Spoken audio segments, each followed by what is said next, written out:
In the last two videos, we completed the first two steps of software development. First, we learn how to define the problem, then we design a solution for that problem. But now comes the interesting part. We have decided what to build and how to build it. Now it's finally time to start the programming. This is step 3, write the program. Whenever we want to write a CPP program, we need only two things. The first is knowledge of the CPP language, and that's exactly what this entire course is going to teach us. The second thing is a place where we can actually write our code. Just like writers use Microsoft Word to write a document, programmers use a software especially made for writing code. This software is called a code editor. For example, VS Code editor, Xcode, like that. Because code editors are designed specifically for programming, they make writing code much easier. Let's look at a few features. The first feature is line numbering. Imagine you have written hundreds of lines of code. If you ever need to find a specific line number make it extremely easy. Instead of counting every line manually, you can jump directly to the one you need. The second feature is syntax highlighting. This simple means the editor shows different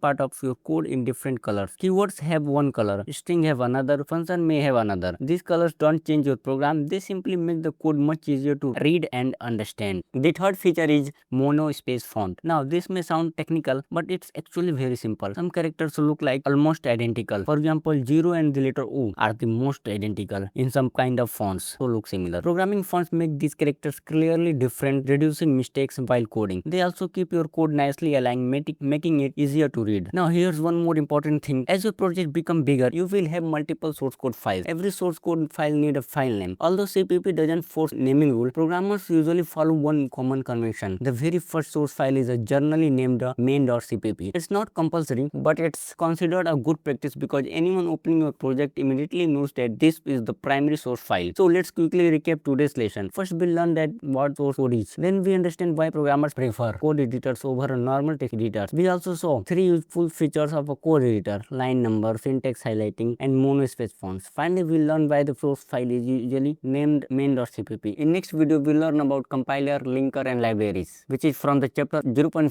learncpp.com. Thank you and bye.